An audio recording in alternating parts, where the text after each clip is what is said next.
नमस्कार, news one India में आपका स्वागत है। आपके साथ में धर्मराज सिंह और बुलेटिन की शुरुआत करेंगे बड़ी खबर के साथ। उत्तर प्रदेश में रोहिंग्या नेटवर्क का बड़ा खुलासा हुआ है।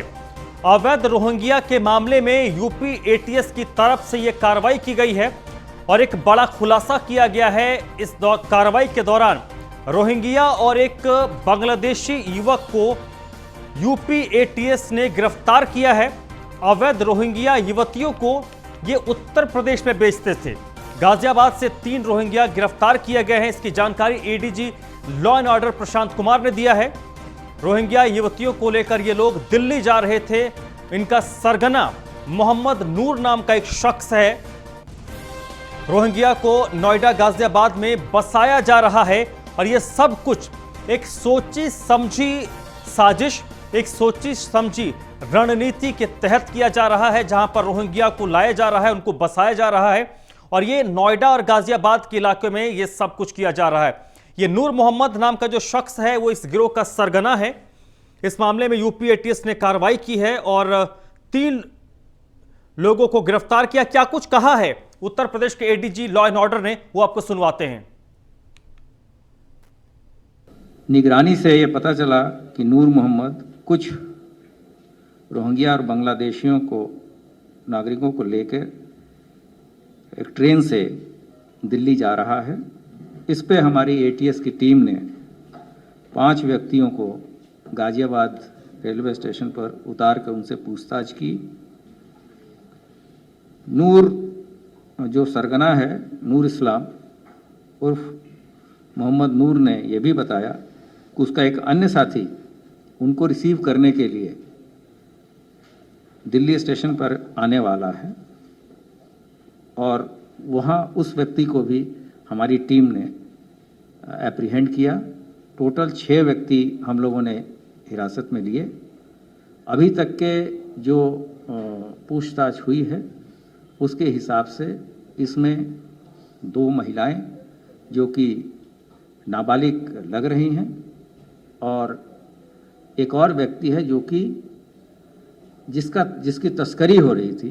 तो 3 ऐसे हैं जो कि विक्टिम हैं और 3 ऐसे व्यक्ति हैं जो कि अपराधी हैं। तो 6 लोगों को हिरासत में लिया गया था। इसमें से 3 लोग हैं जो विक्टिम हैं यानी पीड़ित हैं और 3 लोग आरोपी हैं जिनको गिरफ्तार किया गया है। इसकी जानकारी एडीजी लॉ एंड ऑर्डर दे रहे थे। इस वक्त मेरे साथ नीलेश जुड़ चुके हैं लखनऊ से, इसी पर ज्यादा जानकारी के लिए। नीलेश, सबसे बड़ी बात कि इस पूरे नेटवर्क में ये सिर्फ 3 लोग नहीं होंगे, इनका नेटवर्क काफी बड़ा होगा और जो एक जानकारी ये भी दी गई है कि इनको नोएडा गाजियाबाद में एक पूरी साजिश के तहत, रणनीति के तहत बसाने की प्लानिंग की जा रही है। तो इस पूरे नेटवर्क का भी पता करना एक बड़ी चुनौती है प्रशासन के सामने। देखिए, बिल्कुल जिस तरीके से एडीजी एलओ प्रशांत कुमार ने पूरा बड़ा खुलासा किया है, यूपी एटीएस ने 5 लोगों को गिरफ्तार किया है, जिसमें से 2 युवतियां हैं जो कि नाबालिग बताई जा रही हैं, जिनको लखनऊ के आशा ज्योति केंद्र में नियमानुसार रखा गया है। वहीं अगर 3 अन्य लोगों की हम बात करें तो 3 अन्य लोग, नूर मोहम्मद जो इस पूरे गैंग का सरगना है, दूसरी अगर बात करें तो रहमतुल्लाह है और सबीबुल्लाह है। 3 लोगों को गिरफ्तार किया गया है जो ये बड़ा एक नेक्सस उत्तर प्रदेश के अंदर चला रहे थे कि उत्तर प्रदेश में कैसे बांग्लादेशी रोहिंग्याओं को स्थापित करना है, कैसे उनके कूट रचित दस्तावेज बनाने हैं। त्रिपुरा बॉर्डर से नूर मोहम्मद इन लोगों को हिंदुस्तान में एंट्री कराता था। उसके बाद ट्रेन से लखनऊ के आसपास का एरिया हो या फिर दिल्ली एनसीआर का एरिया हो, वहां पर इनको ले जाता था फैक्ट्रियों में लालच दिलाने के लिए, फैक्ट्री में काम दिलाने के नाम पर ये बांग्लादेश से हिंदुस्तान में लाता था। उसके बाद उत्तर प्रदेश के एनसीआर में इनको रखा जाता था। वहीं अगर महिलाओं और बच्चियों की बात करें तो जिनका शारीरिक और मानसिक रूप से उत्पीड़न भी इन लोगों के द्वारा किया गया है, जो अभी तक जांच पड़ताल में सामने आया है। उसके अलावा जो 2 युवतियां गिरफ्तार हुई हैं जो नाबालिग हैं, उनसे भी पूछताछ की जाएगी, क्योंकि जिन 2 युवतियों का जिक्र किया गया उनको मानव तस्करी के रूप में काम करना था, उनको बेचा जाना था। उससे पहले ही यूपी एटीएस ने उनको गिरफ्तार किया है। तो कहीं ना कहीं ये कहा जा सकता है कि बड़ी गिरफ्तारी यूपी एटीएस ने की है। इससे पहले की अगर हम बात करें तो इससे पहले भी तमाम रोहिंग्याओं को यूपी एटीएस ने, यूपी एसटीएफ ने और उत्तर प्रदेश पुलिस ने गिरफ्तार किया है। अलीगढ़, दिल्ली एनसीआर और उन्नाव से इनकी गिरफ्तारी के बाद पूछताछ में तमाम लोगों के नाम आए थे सामने। उसके बाद लगातार यूपी एटीएस इस मामले पर कार्रवाई कर रही थी, छानबीन कर रही थी, जिसके निशानदेही के बाद कल गाजियाबाद में ट्रेन से उतारकर 5 लोगों से जब पूछताछ की गई तो पूछताछ में ये बड़ा खुलासा हुआ कि 2 युवतियों को उत्तर प्रदेश में बेचने का जो इनके द्वारा काम किया जाना था उसका खुलासा हुआ। वहीं 3 लोगों को गिरफ्तार किया गया है। अब देखने वाली बात होगी कि जब यूपी एटीएस इनको कोर्ट में पेश करेगी, पेश करने के बाद रिमांड अगर डालती है, रिमांड अर्जी मंजूर होती है, तो उसके बाद जब पूछताछ होगी तो तमाम बड़े और अहम खुलासे हो सकते हैं। इससे पहले भी जिस तरीके से सिंचाई विभाग की जमीन पर जो रोहिंग्याओं ने कब्जा कर रखा था उसको भी खाली कराने का काम उत्तर प्रदेश सरकार ने कराया, उसके बाद उन रोहिंग्याओं से भी पूछताछ की जाएगी। तो देखने वाली बात होगी कि जब आने वाले दिनों में इन लोगों से पूछताछ होगी, युवतियों से पूछताछ होगी, तो तमाम और लोगों के नाम सामने आ सकते हैं, तमाम और लोगों के ठिकाने सामने आ सकते हैं जो अवैध रूप से उत्तर प्रदेश में रह रहे हैं। रोहिंग्या हैं, बांग्लादेशी हैं, म्यांमार के रहने वाले हैं। लेकिन ऐसे लोगों को लगातार चिन्हित किया जा रहा है, उनके ऊपर कार्रवाई आने वाले दिनों में देखने को मिलेगी। नीलेश, इसमें एक बड़ी बात है जो आपने बताया कि त्रिपुरा से के बॉर्डर से इनको भारत हिंदुस्तान में दाखिल करवाया जाता है, फिर ट्रेन के जरिए ये लखनऊ तक पहुंचते हैं। ये सब कुछ ऐसे जो लोग होंगे जो भारत में बैठे हैं, दिल्ली में बैठे हों, लखनऊ में बैठे हों, जो इनको मदद करते हैं, क्योंकि ये भी देखा जाता है कि ये जो बांग्लादेशी रोहिंग्या हैं इनके बाकायदा राशन कार्ड, आधार कार्ड, वोटर कार्ड तक बन जाते हैं। देखिए धर्मराज, बिल्कुल ये बड़ा नेक्सस है। जिस तरीके से पहले इनको अवैध रूप से हिंदुस्तान में प्रवेश कराया जाता है, चाहे वो त्रिपुरा बॉर्डर हो या बांग्लादेश का बॉर्डर हो, उन तमाम जगहों से इनको पहले हिंदुस्तान में प्रवेश कराया जाता है। उसके बाद एक इनका गिरोह होता है जो दस्तावेज तैयार करने का काम करता है। फर्जी तरीके से इनके दस्तावेज बनाए जाते हैं, आधार कार्ड बनाया जाता है, राशन कार्ड बनाया जाता है, जिसके दम पर ये उत्तर प्रदेश और देश के तमाम जगहों पर इस समय रह रहे हैं। जिस तरीके से दिल्ली एनसीआर से इससे पहले भी तमाम गिरफ्तारियां हुई हैं, अलीगढ़ से गिरफ्तारियां हुई हैं। जब गिरफ्तारियां हुई तो तमाम इन लोगों का भंडाफोड़ हुआ है कि कैसे इनके जो दस्तावेज है वो तैयार कराए गए हैं। और इस गिरोह में कौन कौन लोग हैं, इस गिरोह की अगर हम बात करें तो तमाम लोग ऐसे होते हैं जो आईटी एक्सपर्ट होते हैं या फिर दस्तावेज बनाने में माहिर होते हैं। इन्हीं लोगों का सहारा लेकर अवैध रूप से उत्तर प्रदेश में रहने वाले बांग्लादेशी रोहिंग्याओं को उत्तर प्रदेश का निवासी बना दिया जाता है, नागरिक बना दिया जाता है, जिससे किसी भी फैक्ट्री में आसानी से काम कर सकते हैं, किसी भी जगह आसानी से रह सकते हैं। तो ऐसे लोगों का लगातार चिन्हांकन किया जा रहा है। आने वाले दिनों में और बड़ी गिरफ्तारियां हो सकती हैं, क्योंकि ये उत्तर प्रदेश और देश की आंतरिक सुरक्षा का मामला है। जिस तरीके से बॉर्डर क्रॉस करके हिंदुस्तान में लाया जाता है, उसके बाद अगर हम महिलाओं और बच्चियों की खासतौर पर बात करें तो जब उनको म्यांमार और बांग्लादेश से हिंदुस्तान लाने की बात की जाती है तो सबसे पहले उनको शादी करने का झांसा दिया जाता है। उसके बाद उनको हिंदुस्तान में प्रवेश कराया जाता है। प्रवेश कराने के बाद उनका शारीरिक, मानसिक और आर्थिक रूप से शोषण किया जाता है। कुछ समय बाद उनको मानव तस्करी करके बेच दिया जाता है। ये तमाम बड़े और अहम खुलासे हुए। उसके अलावा जिन पुरुषों को अवैध तरीके से हिंदुस्तान में एंट्री कराई जाती है, चाहे हम अलीगढ़ की बात करें या फिर दिल्ली एनसीआर की बात कर लें, गाजियाबाद की बात करें, नोएडा की बात करें या लखनऊ की बात करें, इन तमाम जगहों पर जहां जहां से रोहिंग्या और बांग्लादेशियों को गिरफ्तार किया गया है, उन तमाम जगहों से एक ही जो सामान्य बात निकल कर आई है कि इनको अवैध रूप से बॉर्डर क्रॉस करा के हिंदुस्तान में पैसे का झांसा देकर लाया गया था। तो ऐसा ही मामला इस मामले में भी देखने को मिला है। जिस तरीके से एटीएस ने पूरा खुलासा किया है कि 5 लोगों को हिरासत में लिया था, जिसके बाद यह खुलासा हुआ 3 लोग जो आरोपी हैं इस पूरे मामले में उनको गिरफ्तार किया गया है। 2 युवतियां हैं जिनको लखनऊ के आशा ज्योति केंद्र में रखा गया है। एक युवती म्यांमार की रहने वाली तो दूसरी बांग्लादेश की रहने वाली, दोनों की उम्र 16 से 18 वर्ष बताई जा रही है। तो यूपी एटीएस ने ये बड़ा खुलासा किया। एडीजी प्रशांत कुमार ने बयान दिया। उसके अलावा एडीजी प्रशांत कुमार ने राकेश टिकैत के लखनऊ घेराव पर भी एक बड़ा बयान दिया है कि अभी पूरी कार्य योजना तैयार है। उत्तर प्रदेश में किसान आंदोलन को लेकर कहीं पर भी सड़कें जाम नहीं है। उसके अलावा अगर ऐसी कोई स्थिति बनती है तो तत्काल प्रभाव में कार्य योजना बनाकर पूरी घटनाक्रम को देखा जाएगा। उसके अलावा आने वाले दिनों में भी बड़े अभियान चलाने की बात यूपी एटीएस की तरफ से कहे जा रहे हैं। प्रशांत कुमार का कहना है कि उत्तर प्रदेश के अंदर कोई भी अवैध तरीके से, चाहे वो बांग्लादेशी हो, म्यांमार का रहने वाला, उसको रहने नहीं दिया जाएगा, क्योंकि उत्तर प्रदेश सरकार की मंशा साफ है कि बांग्लादेशी और म्यांमार के जो अवैध तरीके से रह रहे हैं उत्तर प्रदेश के अंदर लोग, उसके अलावा जो देश विरोधी गतिविधियों में लिप्त हैं, ऐसे लोगों को तत्काल प्रभाव से चिन्हित करने के बाद उनको जेल भेजने की कार्रवाई जल्द से जल्द की जाए। ठीक है नीलेश, मेरे साथ गौरव भी जुड़ चुके हैं गाजियाबाद से। इस सबसे बड़ी बात यह है कि जो आज उत्तर प्रदेश पुलिस की ओर से जानकारी दी गई कि इन लोगों को एनसीआर यानी कि नोएडा और गाजियाबाद के इलाकों में बसाया जाता है और पूरी सुनियोजित तरीके से सब कुछ हो रहा है। गौरव, अगर हम स्थानीय प्रशासन की बात करें, गाजियाबाद की हो या नोएडा की हो, अगर इस तरीके से रोहिंग्याओं को लाकर बसाया जाता है, झुग्गी झोपड़ियों में पहले इनको बसाया जाता है, फिर इनको नौकरियों में लगवाया जाता है, उसके बाद अपराध को भी ये लोग अंजाम देते हैं, तो नोएडा और गाजियाबाद की पुलिस क्या कर रही है?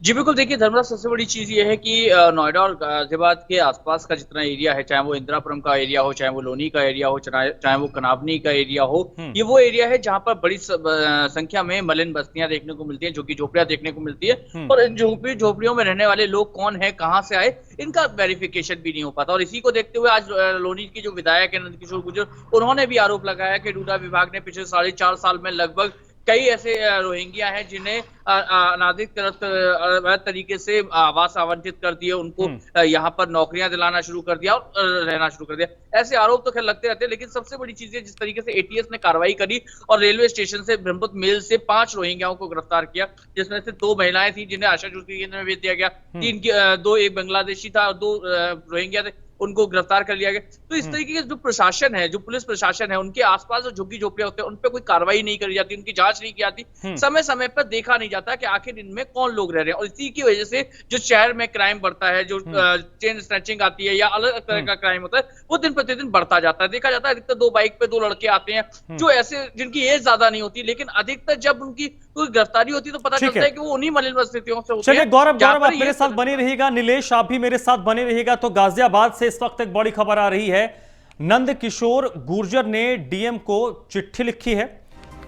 गाजियाबाद में नंदकिशोर गुर्जर ने गाजियाबाद के डीएम को चिट्ठी लिखी है और कहा है कि 4.5 साल में रोहिंग्याओं को आवास आवंटित कर दिया गया। ये आरोप उन्होंने डूडा के अधिकारियों पर लगाए हैं और यह गंभीर आरोप है कि फर्जी लोगों को पीएम आवास आवंटित किया गया। इनमें रोहिंग्या हैं, बांग्लादेशी हैं, जिनको प्रधानमंत्री आवास योजना के तहत घर आवंटित कर दिया गया। नंदकिशोर ने अधिकारियों पर कड़ी कार्रवाई की मांग की है और अवैध आवंटन में लिप्त लोगों पर रासुका लगाने की मांग की है। नंदकिशोर गुर्जर की बात करें तो ये लोनी से विधायक हैं और इन्होंने गंभीर आरोप लगाए हैं डूडा के अधिकारियों पर।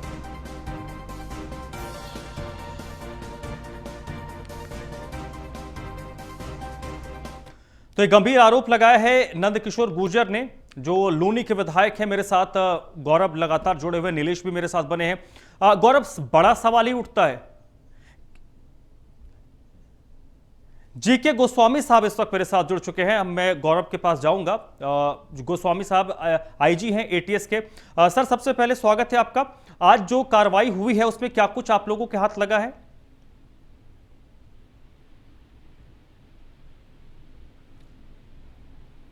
आईजी साहब, आपको मेरी आवाज आ रही है?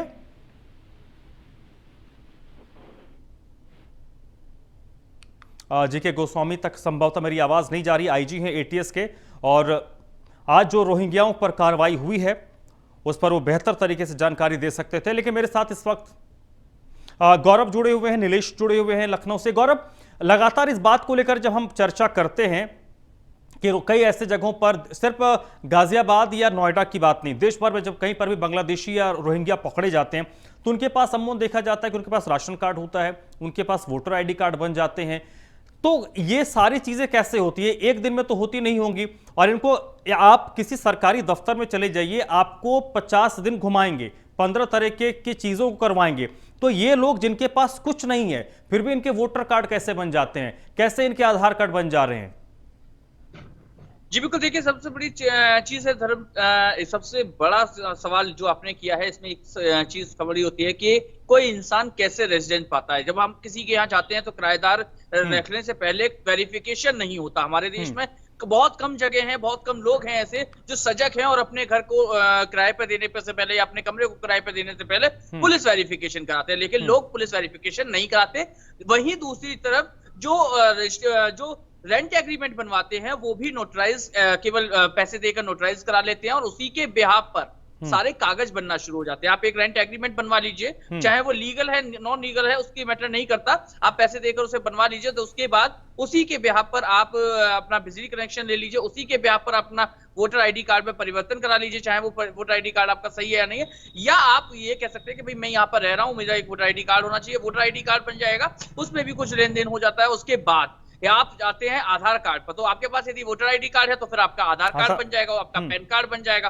तो यानी कि एक फर्जी डॉक्यूमेंट्स, यानी कि एक रेंट एग्रीमेंट जो कि आसानी से बन सकता है, जिसकी नोटरी 90% आप देखिएगा, नोटरी पे दूसरा व्यक्ति हो या ना हो, नोटरी आराम से हो जाती है, नोटराइज हो जाता है। जबकि नोटराइज होना बहुत लीगल, बहुत बड़ी बात है। नोटराइज होने के बाद एक गवर्नमेंट वेरिफिकेशन माना जाता है और गवर्नमेंट डॉक्यूमेंट माना जाता है कि भाई नोटरी हो गई है तो अब ये लीगल है, और उसी के बेहाफ पर सारे डॉक्यूमेंट बनना शुरू हो जाते हैं। फिर वो लोग अपना एड्रेस चेंज कर लेते हैं, कुछ दिन रहे फिर उसके बाद चले जाते हैं। जब कोई कार्रवाई की बात आती है, कभी कोई पकड़ा जाता है तो पता चलता है कि जी हम तो यहाँ इतने समय से रह रहे थे, जब तक तब तक इस बीच में वो अपने कई ठिकाने बदल चुके होते हैं, कई एड्रेस बदल चुके होते हैं, जिससे कि उनकी कड़ी जोड़ पाना भी बहुत मुश्किल हो जाता है कि कैसे उनके डॉक्यूमेंट बने, पहली बार किसकी वजह से वो डॉक्यूमेंट। लेकिन हमारे देश में सबसे अच्छी आसानी की बात यह है कि आपके पास यदि जेब में पैसा है, और जो कि कई लोग यदि बाहर से आके बसे हैं और उन्हें यहाँ पर बसना है तो वो कहीं ना कहीं पैसा तो खर्च कर ही देते हैं, और 100-200-500 रुपए खर्च करके आसानी से आपका रेंट एग्रीमेंट बन जाता है। उसके बाद आसानी से 100-200-500 रुपए खर्च करके आपका वोटर आईडी कार्ड बन जाता है। लेकिन आम इंसान जो लीगली चीज कराना चाहता है उसे केवल जो अपने जूते चटकाने पड़ते हैं, यानी कि धक्के खाने पड़ते हैं, एक डिपार्टमेंट से दूसरे डिपार्टमेंट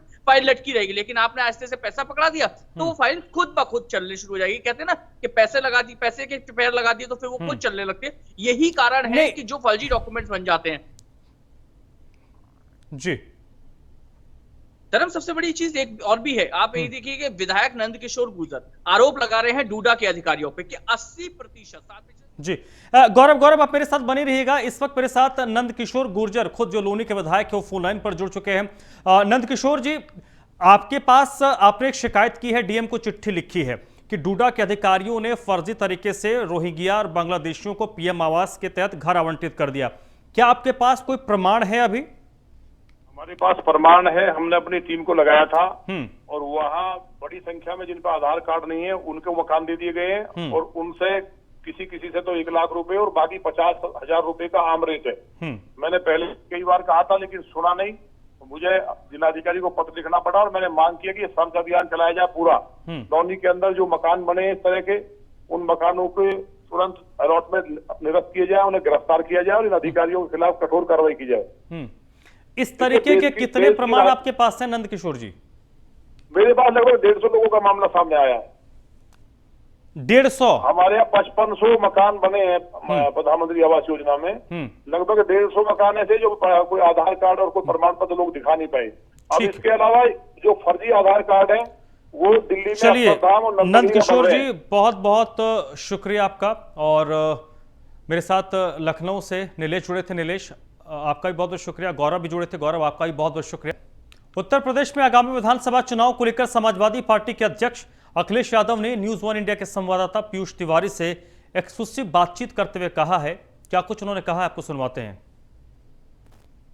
आगामी साल में उत्तर प्रदेश में विधानसभा के चुनाव है। हमारे साथ बातचीत करने के लिए समाजवादी पार्टी के राष्ट्रीय अध्यक्ष और पूर्व मुख्यमंत्री अखिलेश यादव जी हैं। सर, क्या कुछ तैयारियां हैं आप लोगों की? आगामी साल में समाजवादी पार्टी भी रण में उतरेगी यूपी विधानसभा के चुनाव में। उत्तर प्रदेश की जनता ने मन बनाया है कि भारतीय जनता पार्टी को हटाएंगे, और सवाल यह है कि जिन सवालों को लेकर के भारतीय जनता पार्टी जनता में गई थी, जो संकल्प पत्र जनता के बीच में जारी किया था, उस संकल्प पत्र को भारतीय जनता पार्टी ने भुला दिया, उस संकल्प पत्र को कूड़ेदान में फेंक दिया। आज किसानों की आय दोगुनी नहीं हुई, महंगाई बढ़ गई, नौकरी नहीं है, रोज़गार नहीं है, बिजली का बिल बढ़ गया है, आज ज़रूरत की चीज़ें महंगी हो गई हैं। इसलिए हर वर्ग के लोग भारतीय जनता पार्टी को हटाना चाहते हैं। सर, किसान आंदोलन को लेकर भी तमाम बातें की जा रही है। अब राकेश टिकैत कह रहे हैं कि जिस प्रकार से हमने दिल्ली को घेरा, अब लखनऊ को घेरेंगे। ऐसे में आप राकेश टिकैत के इस बयान को किस तरीके से देखते हैं? जनता 22 के लिए घेरने को तैयार है, और जब 22 का परिणाम आएगा तो आप देखेंगे कि भारतीय जनता पार्टी का उत्तर प्रदेश से सफाया हो गया। और भारतीय जनता पार्टी को ज़्यादा चिंता उत्तर प्रदेश की नहीं करनी चाहिए।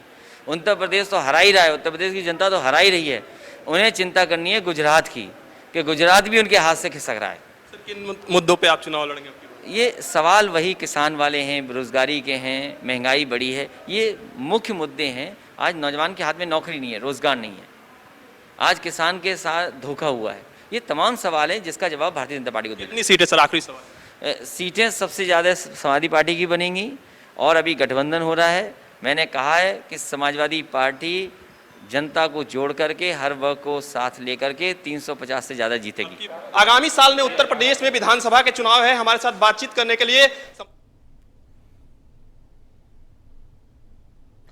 चलिए बढ़ते आगे। मुरादाबाद के भोजपुर थाना इलाके के रूपपुर गांव में प्रेमिका के साथ भागे प्रेमी के भाई को ग्रामीणों ने तालिबानी सजा दी है। ग्रामीणों ने युवक को पेड़ से उल्टा लटकाकर लाठी डंडों से बेरहमी से पीटा है। युवक की पिटाई का वीडियो सोशल मीडिया पर तेजी से वायरल हो रहा है। वह वीडियो वायरल होने पर पुलिस अब मामले की जांच पड़ताल में जुट गई है।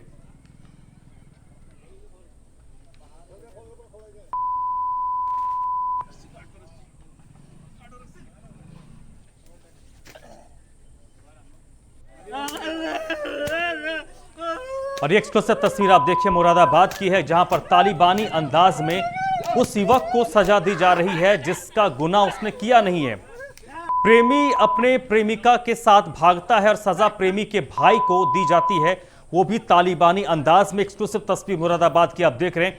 पेड़ से उल्टा लटका कर पीटा जा रहा है। आसपास भीड़ इकट्ठा है लेकिन कोई भी इसे रोकने की जहमत नहीं उठा रहा।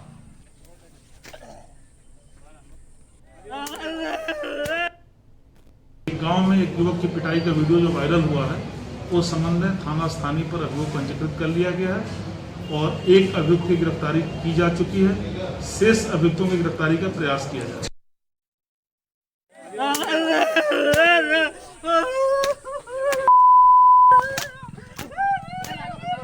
एक्सक्लूसिव तस्वीर है मुरादाबाद की। प्रेमी अपनी प्रेमिका को लेकर भाग गया और हत्थे चढ़ गया प्रेमी का भाई, और उसके बाद तालिबानी अंदाज में पेड़ से उल्टा लटकाकर उसे पीटा गया है। वीडियो सोशल मीडिया पर वायरल हुआ, जिसके बाद अब जाकर इस मामले पर कार्रवाई शुरू हुई। एक शख्स को इसमें गिरफ्तार किया गया है।